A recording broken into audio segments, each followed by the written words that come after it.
1 minute, I was safe in the cosy confines of TV's Games Master. The next, I was face to face with the boy from Manchester's mean streets, European computer games champion, Danny Curley. Before it self-destructed, in the manner that tape messages often do in these situations, it set to head for the darkest corner of London's docklands. The mission? To shoot a film which could change the face of a whole generation. To mastermind Power Play. Power Play will demonstrate a whole range of video games playing skills.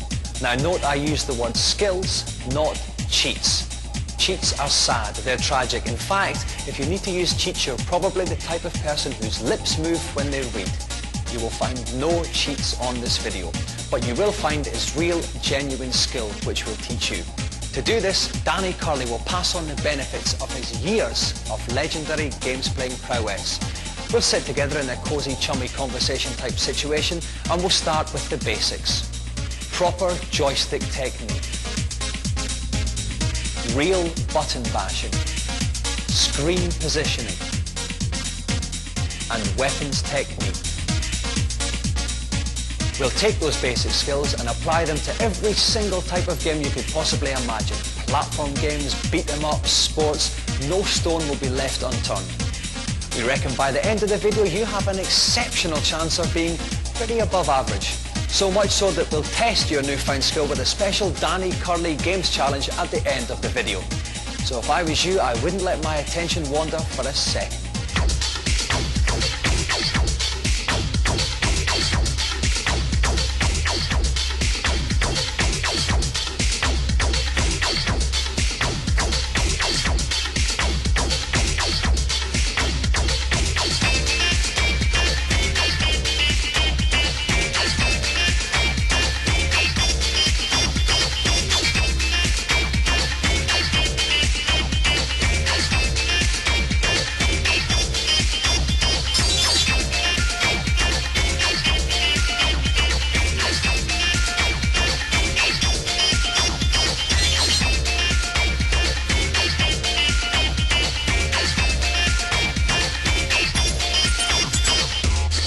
Right, Danny, we're going to start off with sports games. Now what we've done is, together we've chosen what we think are probably the best sports games of all time, but also ones which show a wide range of skills that you can basically use in any sports game.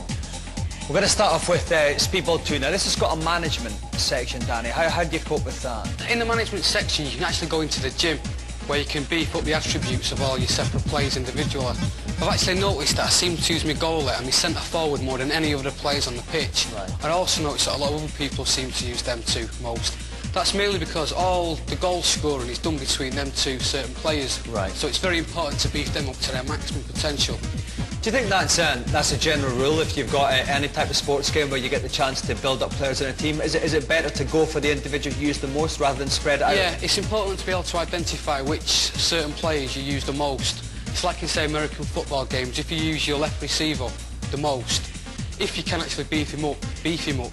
Or if there's a transfer market in the game, buy the best player you can get.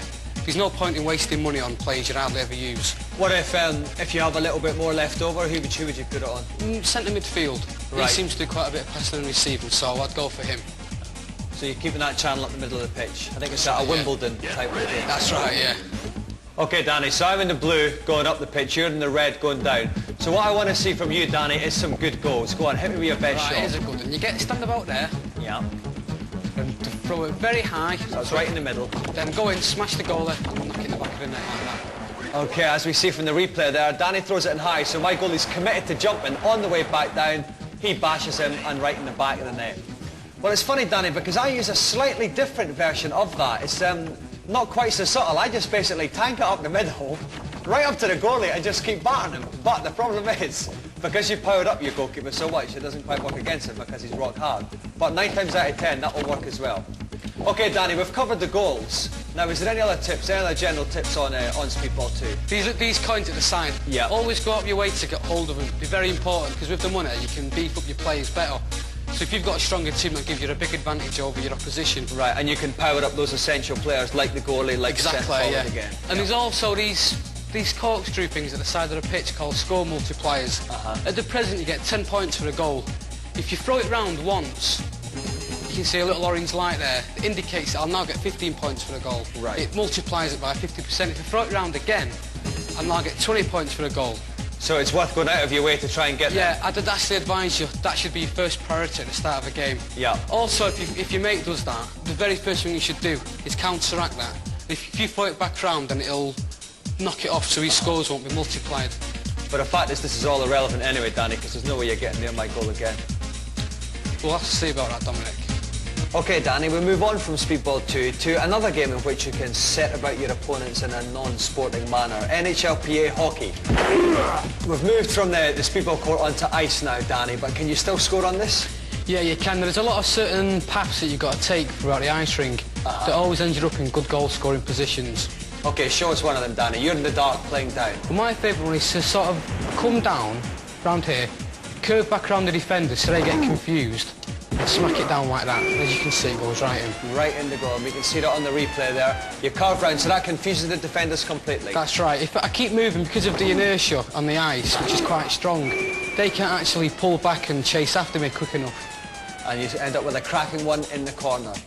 OK, Danny, well, I've got another goal-scoring technique. It's not quite as classy as that one, but it's equally as effective. I get the ball and basically keep it on the same guy. If I can get it to an attacker, weave him down the pitch, OK, not letting the defence get a beat on me for a second. When I approach the goalie, go one way, and then when the goalie moves with me, quickly flick it the other way, and it goes into the corner. The goalie can't do anything about it at all. I don't know. I don't think that's an extremely good goal-scoring tactic myself. I think mine works a lot more better. Why is your one better? I just don't think it works very often. I've tried that a few times. I don't find it very successful. Well, perhaps you need to practice a little bit on your game-playing skill then, Daniel. I think actually you better start learning more different tactics, Dominik, because that's quite a mediocre tactic, to be honest. All right, Danny, any more tips then on NHLPA hockey? Well, yeah, it's quite effective to do a lot of passing. Right. Say when you're going down the middle of the ice rink, for example, if you pass it about quite a lot, then you actually know you're going to pass before you pass. Whereas it takes just a couple of split seconds for your opponent to realise that you've passed it, so you've got the advantage. And he's also got to pull back and chase after the receiver. Now that's another thing, that with the ice being slippery, you've got inertia, like you have in a lot of platform games, for example. That's right, now, yeah. But what difficulties does this pose? Well, it poses a lot of difficulty for the opponent because when he's trying to pull back, the inertia is so strong because it's on ice. It takes, well, literally, about 4 or 5 seconds to actually pull back. Yeah. Or the other thing you can do is try and switch to another player, which takes a lot of thinking and can often foul up. So would you say it's worth in this game then not to charge in? If you're on defence, then just take things quite easy. Yeah, if you're just a single defender and you see him come down, don't actually push it too much in each direction because you'll get through the inertia and you'll speed off and you won't be able to pull back. Just try and edge it a little bit left and right and then bam right into him and hopefully you'll knock him on his backside. OK, we'll leave the chilly wastes of the ice now to go into my favourite game of all time, Sensible Soccer. Well, Dominik, you've been telling me all day how really good you are at this game, so I think I'll give you the honours this time. I'd be happy to oblige, Danny. OK, right, first of all, I'm playing Celtic. Like Speedball 2 in a way, you do have a sort of management bit, which is the selection of your side. Each team has 3 star players, and it's very important where you put them. I tend to go for a 5-3-2 formation. Is there any similarities between this and Speedball 2? In a way, your star players are just like the ones that you would train up. Now, funnily enough, just like you in Speedball 2, I like to have this strong channel up the middle. I play a bit of a long ball Wimbledon game, unfortunately, but it's goals that count. So I've got 5 men at the back, and I've got a star defender right at the back, keeping the side together. I've got a star player right in the middle of midfield, and I've got a star player up front, and I think I'm covered in all 3 areas, and it's good for the sort of Route 1 football that I enjoy. So unfortunately, you're Arsenal, Danny, but I won't hold that against you too much. So I'm in the yellow and green playing down. Danny's in the red and white playing up the pitch. Now, basically the key to sensible soccer and the key to a lot of football games is the corners of the goal, OK? It's like in real football, if you bang it right at the goalkeeper, you're not going to get anywhere. So what I always try to do is to go for the sides of the goal. So a good way to do is if you start off like halfway down the pitch, just pass it up, get near, curl it in, and the guy goes in and he scores right at the far post. As you can see on the replay, just straight route 1 up the pitch. When you get just outside the box, the guy curls it in and your man's at the far post and the goalie can't do anything to stop it. There's other ways which you can score just by going straight to the side of the goal that aren't even as complicated as crossing it. Basically, if you can get your man in the right position, quite far out in line with one of the goalposts, and then just bang it right in a straight line. More often than not, most of the goalkeepers will fall for that. Okay, here we go. So the goalie bangs it up, pass it to him, gets in line with the post, takes a shot, and it's in there, you see? So once again, you just get in line with the post, bang the ball up, and the goalie is slightly weak in those areas. Any other tips for this game? Well, the advantage in sensible soccer is that you can actually pass directly to your players. If you just tap the ball, it will go automatically to them. It's a good way of getting up the pitch. Now, like in Speedball 2, I suppose, if you move quick enough, your opponent can't get to you. Like a lot of sports games, if you do lots of quick passing, then your opponent just won't know what you're going to do because, I mean, you're going to know you're passing before your opponent does, so you'll get that split second. Right. So I would take advantage of this and any other sports games where the ball does go directly to the feet. I'd take advantage of that, do a lot of passing until you're up there, and then just go for the sides of the goals, right in the corners, and you'll score every time.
Now, Danny, when you're playing platform games, what's the most important thing to bear in mind? The most important thing is, without a doubt, taking your time whenever you're exploring new parts of a platform game, like whether it be a new level or a new part of a level. See, if you're rushing along at top speed or just ridiculously fast, if an enemy comes on that you're not expecting, the chances of you surviving it are a lot less. Because, though obviously the quicker it comes on, it's the less time you have to react to it. Whereas if you take your time and walk slowly, then obviously you're giving yourself a bit more time. But that sounds a little bit wimpy to me, though. Isn't that chickening out? I mean, isn't it not much more fun and much more macho to kind of like, you know, just tear through the level, especially if it is a fast game? Well, I mean, what's more macho? Surviving or dying, basically. If you're constantly dying by running into enemies, then if your mates are watching, you're going to think you're a total wimp of a games player. Obviously, Danny, one of the other important things about platform games is the jumping. Well, it's not really more jumping, it's more dropping off, whether it be cliffs, down holes, that kind of thing. What you should do, if you come to a part where you've got to drop off, but you don't exactly know what you're going to drop down into, just try and hang around the edge for a bit, because sometimes you trigger off platforms that are actually going to come and pick you up. You're best off waiting for about 10 seconds. If nothing comes, then a lot of games have previews that are built into them. So generally the advice you'd give is definitely look before you leap. Now Danny, let's move on to bad guys. There's more and more platform games coming out, they're getting more and more difficult, and they are cramming the screens full of nasties now. What's the best tips to deal with them? Well, if you come into a situation where you've just got bad guys coming from left, right, above and below, from all directions, the best thing you can do is get out as quickly as possible. One of the most important techniques you should develop is trying not to get yourself in them situations. One point you should always do is always kill enemies. Don't ever actually dodge them. Really? Yeah, if you dodge them, a lot of them have logic where they'll actually follow you up. What about inertia in games? Again, this is all connected to the speed of them, where you'll have some games where after the first couple of steps your character will speed up. What's some of the pros and cons related to that? Well, the thing with inertia is it's useful if you want to take your time, because if I'm getting too fast I can just stop and start again. So that's one of the advantages of it. It's easy to slow down and just catch your breath again. Another thing with inertia is, though, a lot of jumps or puzzles in platform games, you cannot actually make the jump or achieve certain things without going at a top speed, like enormous jumps. Right. If I go to the edge of an enormous jump, if I just do a jump when I'm from a stationary position, then I'm hardly going to make any distance.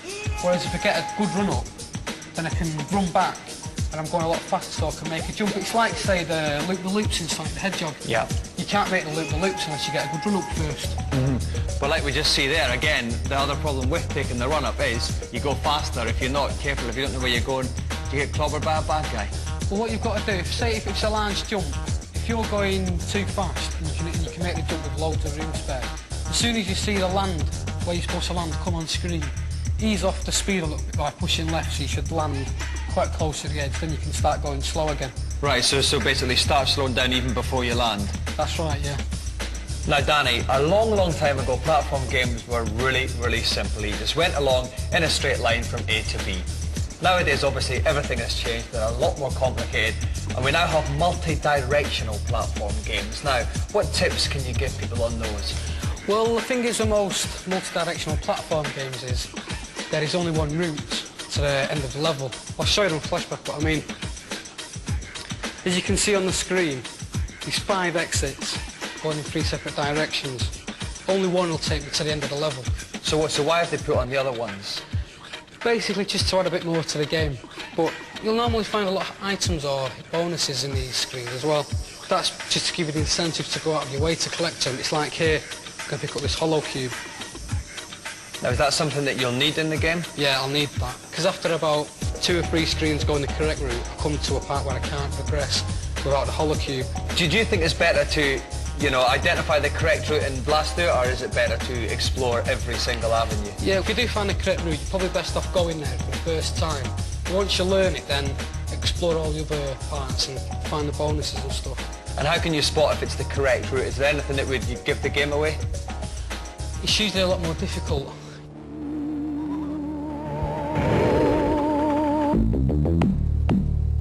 Okay, Danny, I think we've just about covered everything, but before we bid farewell to platform games, is there any other final tips you'd like to give out? Yeah, there is actually.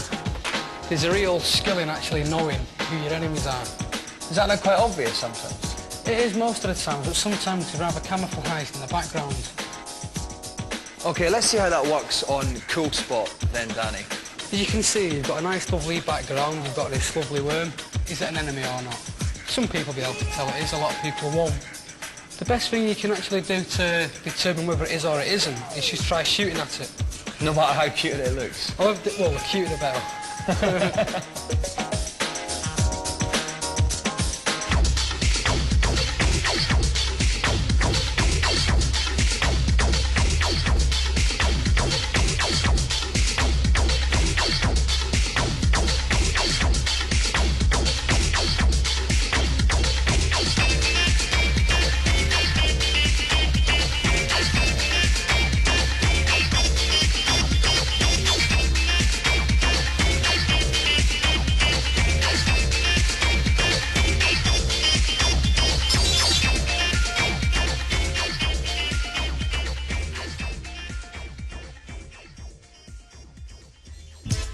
Now, Danny, when it comes to scrolling beat-em-ups like Streets of Rage 2, Final Fight or Batman Returns like we've got here, the essential difference between those and, say, head-to-head beat-em-ups is the screen perspective. Not only can you go left and right, but you can also walk into the frame and also come down out of it as well. Now, what difficulties does that pose?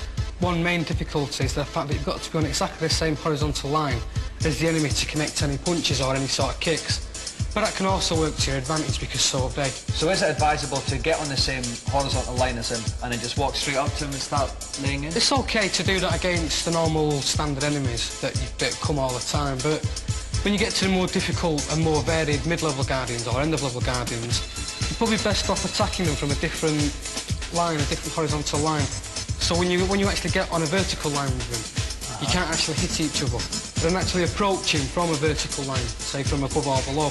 Right. That way, by the time you're on the same line as him, you're in right close and you can give him some really hard smacks. I see, so like right at the last minute, jump right up at him so he doesn't have time to react. That's right, yeah. And also, the other advantage to that is that in a lot of games, you have a separate range of attacks for close encounters, which means your punches can become headbutts or your kicks can become throws, grabs, pile drives. And obviously if you walk straight up to them and try that, chances are they'll land a hit on you before you get the chance. Yeah, that's for the major baddies, like the end-of-level ones. OK, Danny, getting away from all this horizontal line malarkey, Is there any one simple move that you find tends to work in all beat-em-ups, regardless of what they're like? Yeah, there is actually. I'll just follow me and I'll show you. Okay, here we are on Teenage Mutant Ninja Turtles, and what are you going to show us then, Danny? What I've noticed is the vast majority of beat-em-ups, including ones without floor perspective and overhead ones as well, is that the flying kicks seem to be by far the best attack method. So why do you think it is then that flying kicks tend to work better than anything else? Well, if you attack them from the air, then they can't actually detect that you're actually in front of them. So they aren't ready for an attack, and by the time they actually see you, they're already on the floor, just being kicked in the face. And I suppose as well, if you're constantly jumping about, then, you know what I mean, the quicker you're moving, the harder it's going to be for them to get near you. That's right, yeah, because they seem to follow you about the screen, but only after, say, about a second after you've moved. It just takes a while for it to detect where you are on the screen. What's the sort of best screen position for scrolling beat-em-ups? Well, you see, with scrolling beat-em-ups, they seem to spend half the time scrolling, half the time static. It's like there's no scrolling here. When I finish all these enemies off, it will start to scroll to the next screen. Right. When it is actually scrolling, you're best trying to stay as centre as possible. Because if enemies come on, it's similar to shooting ups, you've got to be ready for them. Right. And again, you can get them from behind. But it seems to be about 50-50 whether they come from in front or behind, so centre's about the best. And what about things like, say, end-of-level guardians on beat-em-ups? Is that just a case of learning the patterns? Yeah, they vary on every different game, so you just got to try and use your own judgment. What you should do is try and look on the floor, say, for example, lines, and you try and get on the same line, then they should get on the same line, so you can use that so you make sure you can hit them. Right, so here you've got little sort of like cracks in the pavement, so you'll be able to see like by going along that That's same line, right, yeah. especially like with these robots which are very, very fast. Yeah, and you can also use the top and the bottom of the screen here. If I come to the very bottom, then eventually they will, and I know I'm on the same line as them, so I won't miss. Right. Same with the top of the screen as well. They eventually come up here as well, so I can easily get them and give them a good kick in. So, any final little tidbits on beat-em-ups? Yeah, there is. On beat-em-ups where you can get energy power-ups, say like, most of the time it's an apple. Like, yeah, or say like in the Turtles, pizzas for example, yeah. You should never actually collect them until you're down to your very last few pieces of energy. So despite the kind of mindless violence aspect to these games, there is quite a degree of thinking involved. Yeah, there is, yeah. You've got to try and think up some good strategies. Who'd have believed it?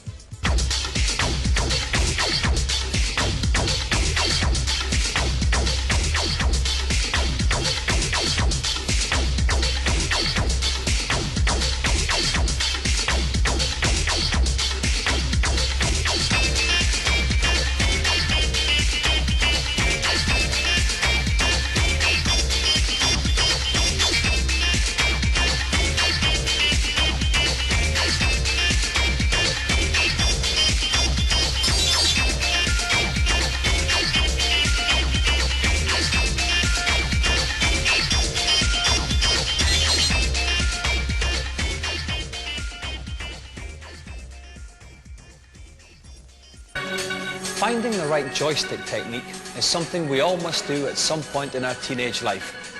I know I found mine, but the road was long and arduous.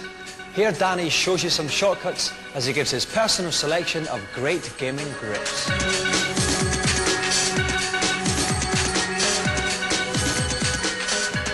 On the Mega Drive joypad, there's 4 different techniques you can use to control the buttons. There's what I like to call method 1, where you're using your left thumb to cover the directional pad, and you're using 3 fingers to cover the buttons, like so. There's another method as well where again you're using your left thumb to cover the directional pad, but you're also using your right thumb to cover the buttons, mainly hovered over B, but also keeping cover of A and C at the same time. There's another slightly different method where instead of using your thumb for the directional pad, you use these 2 fingers to roll the directional pad around. Also, you can use your thumb to cover the buttons like this. Again, like this as well, using these 2 fingers. You can also use your 3 fingers like this. Method 4 has 2 problems. Thankfully, not many people use this one, but I have seen quite a few people use it. It's not a very good idea to have your fingers on the directional pad, unfortunately. I mean, unlike using your thumb, you can quite easily cross your fingers over like this. This also takes a lot more concentration to have 2 fingers on one button, which is basically all a directional pad is. Also, having your thumb on the buttons you can only actually cover one button at the same time. It should be B if you're going to use this method. But if you want to do a quick snap to either A or C, to either jump, shoot, use your magic bomb, anything like that, you're wasting a very valuable split second by having to jump. It's like, say, method 3, for example, which is this one. Again, you've got the problems of using your fingers for the directional pad, but at least you're curing half of the problems by using your fingers to cover the buttons. But I wouldn't actually advise to use either of these two methods because they're both flawed quite heavily. The method that the majority of players seem to use is method 2. This is where you've got your thumb on the directional pad and your other thumb covering all the buttons. I think the reason why so many people seem to use this technique is because you're only actually concentrating on your thumbs. It's quite easy to do that. That isn't actually a very good way to do it because, like I've already explained, just having your thumb covering the buttons is restricting your reaction time. I think the best way to counteract this flaw is by using your fingers on the buttons. This is what method 1 is. It's also by far the best method that I've always used since I've been playing games.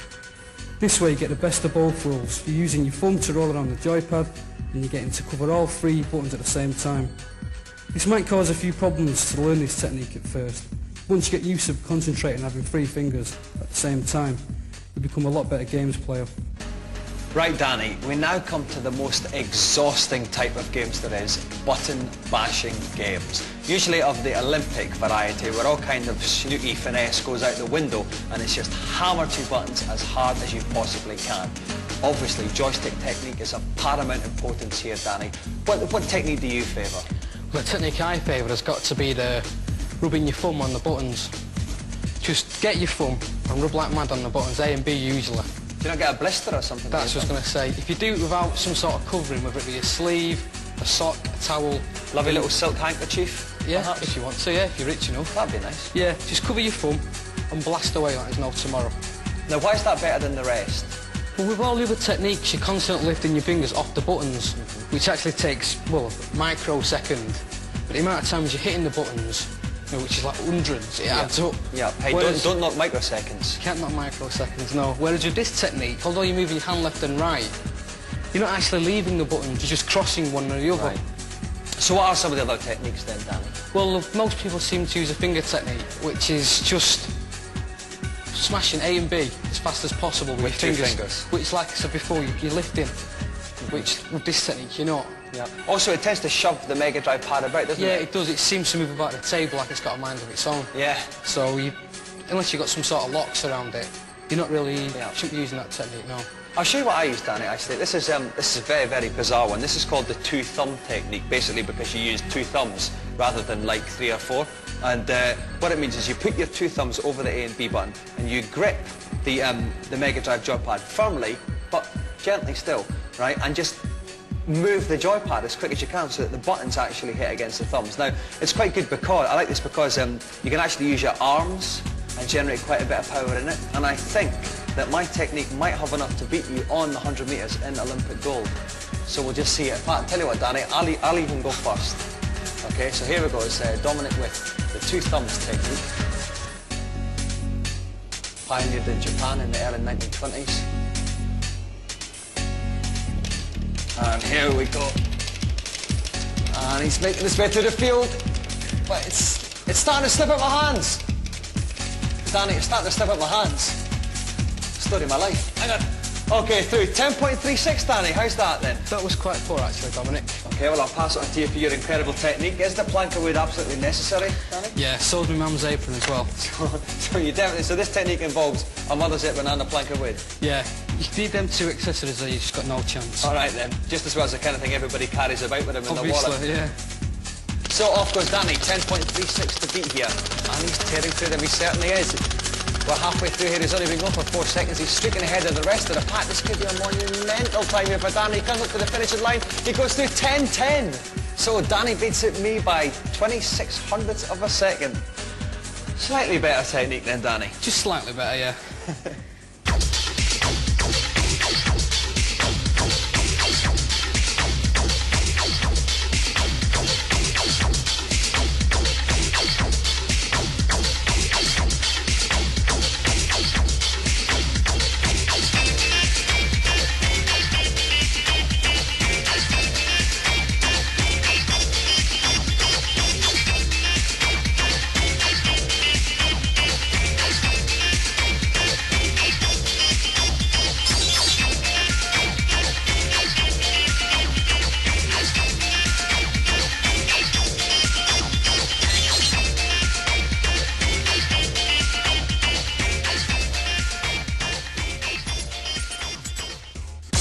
Now, Danny, earlier on you said about platform games that you want to take things nice and easy, take it nice and steady.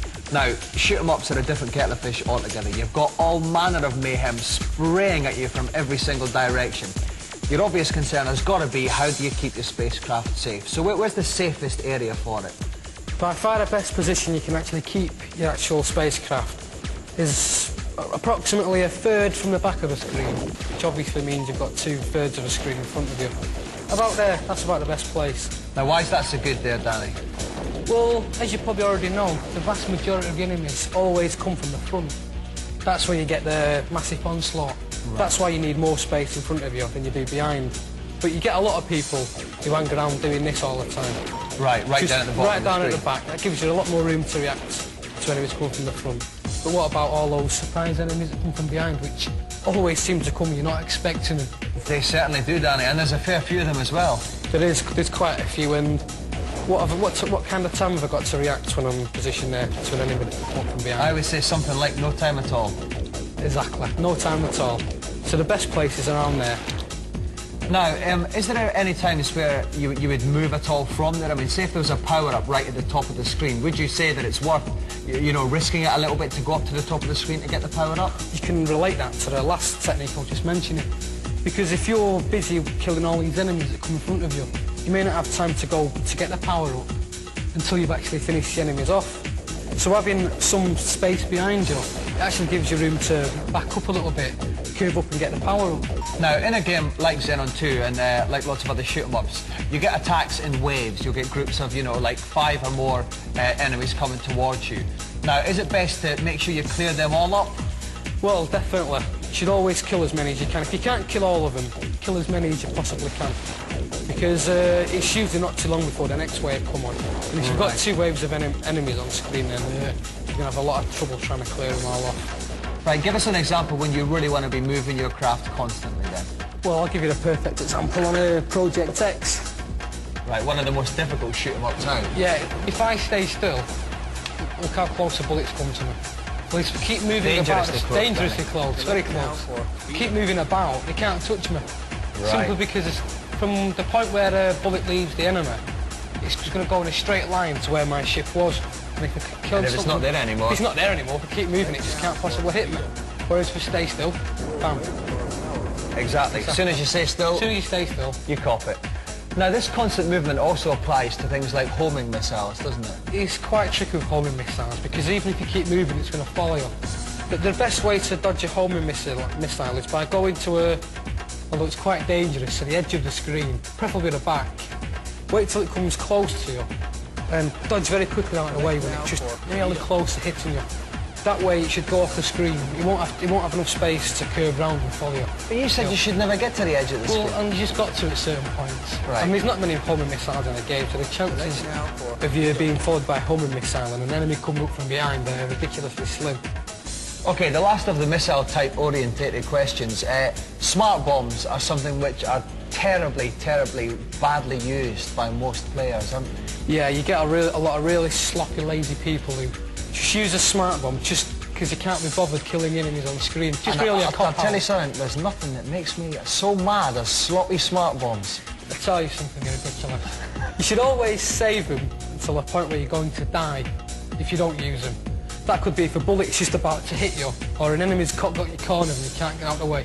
They're the only times you should use them. Some shoot-em-ups have what are called enemy generators, which are basically machines which spew out enemy after enemy until they're destroyed. Right, I'm in big trouble here. I'm the warrior in the red, OK? There's a monster generator, that's the skull and crossbones. Now they're pouring out. I'm trying to, like, bash them a bit as quick as I can, but it's not actually getting me anywhere because they're still pouring out. What am I doing wrong? Well, the first thing you should do is take out the generators, which is the skeletons and the tables. They're absolute priority. If you don't take them out, they're just going to keep on pouring out infinitely, all these enemies. But surely, but when you try to take them out, you're going to take a couple of hits from the skeletons. You just got to, like, sacrifice that little bit of energy, because if you don't, you're going to lose so much more. You just got to take out the generators as soon as possible, no matter how much energy you sacrifice. And if you do it right, you shouldn't lose all that much energy anyway. Now finally, Danny, on a lot of shoot-em-ups where you have unlimited firepower, you'll quite often find hidden power-ups. Is this true? That is true, yeah. The best place to find them is usually in places you'd never actually need to shoot. You're not going to get hidden bonuses in say, the line of fire between you and an enemy. You're going to get them in mid-air, like this one, for example. That's the best way to uncover them. So just basically spray that gunfire about all over the place and it will be raging power-ups ahoy. That's right, yeah.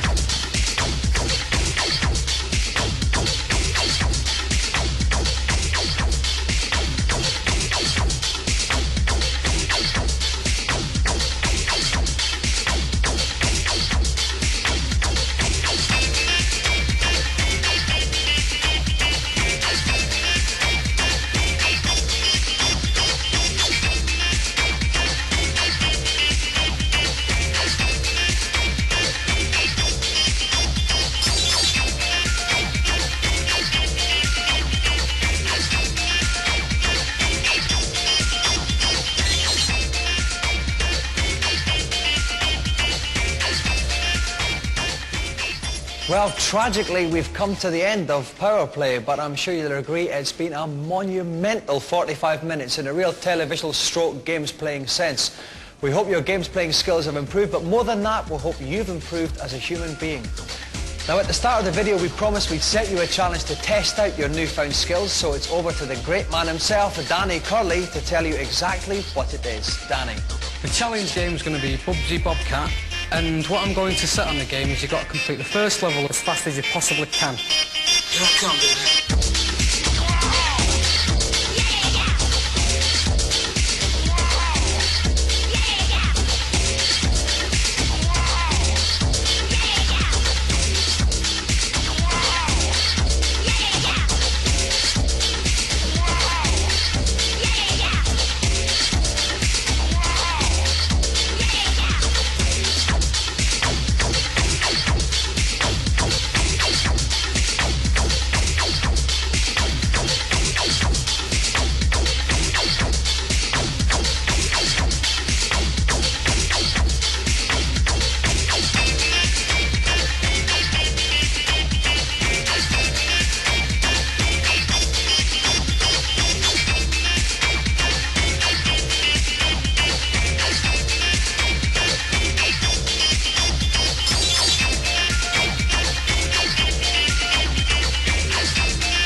Well, you saw it with your own eyes. If you think you can get anywhere near Danny's unfeasibly fast time, then write to this address, giving your name, address and telephone number along with your very best time for level 1 of Bubsy.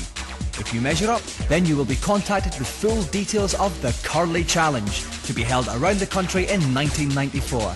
And there'll be up to £1,000 worth of prizes to the winner.